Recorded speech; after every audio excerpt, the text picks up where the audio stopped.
Welcome to ఆర్ఫే TV news. Parvathipuram Manyam జిల్లాలో emergency డేగా ఒక చీకటి అధ్యాయాన్ని తెరలేపిన కాంగ్రెస్ విధానాలకు వ్యతిరేకంగా నేడు దేశవ్యాప్తంగా భారతీయ జనతా పార్టీ దుర్దినాలకు గుర్తు చేసుకుంటూ దమన నీతిని అందగొడుతూ అప్రఘాట ప్రజాస్వామ్యానికి కుడిని నాడు జరిగిన దురగతాలను నెమరు వేసుకుంటూ పార్వతీపురం మన్యం జిల్లా భారతీయ జనతా పార్టీ జిల్లా అధ్యక్షుడు దొరపరెడ్డి శ్రీనివాస్, సాలూరు నియోజకవర్గం కన్వీనర్ గొర్లె బానోజీరావు, సాలూరు మండల అధ్యక్షుడు బోలె జయనర్దన్ రావు, సాలూరు టౌన్ అధ్యక్షుడు వానపల్లి మురళీకృష్ణ, పార్వతీపురం మన్యం జిల్లాలోన్న మండల ప్రెసిడెంట్లు కార్యకర్తలు పాల్గొన్నారు.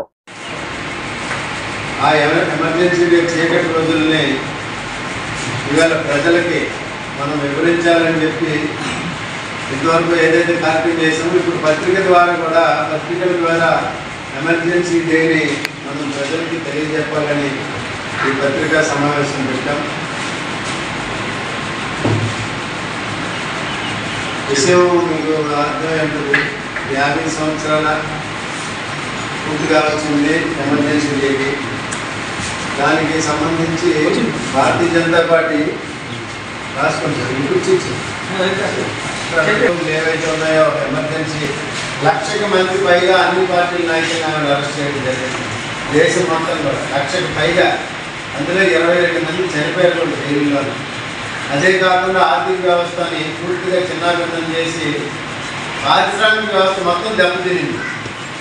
ఆ రోజుల్లో బ్యాంకుల లూటీ కూడా జరిగింది.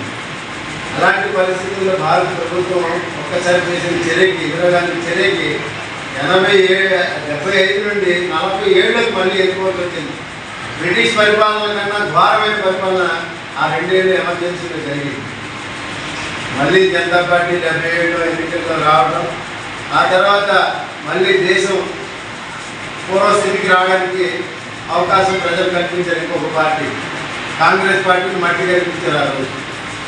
అలాంటి పరిస్థితుల నుండి ఈవేళ ప్రపంచంలోనే ఆ చీకటి రోజులు దాటుకొని 4వ ఆర్థిక వ్యవస్థగా ప్రపంచంలోనే మనం ఈవేళ బలమైన ఆర్థిక వ్యవస్థ దిశగా పయనిస్తున్నాం.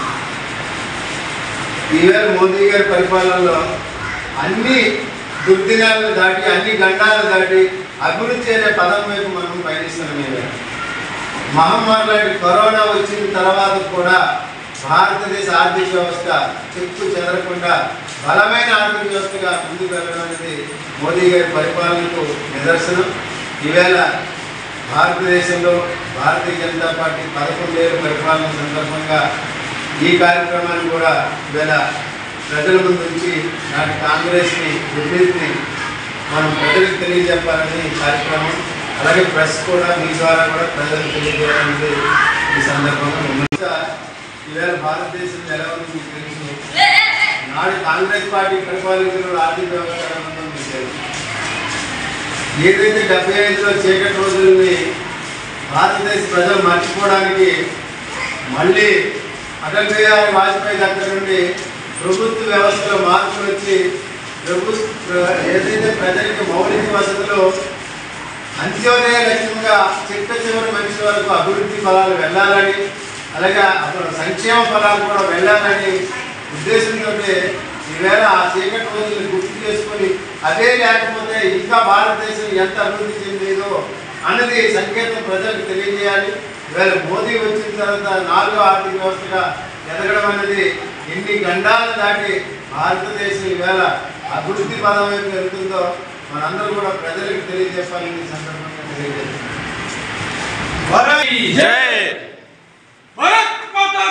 జై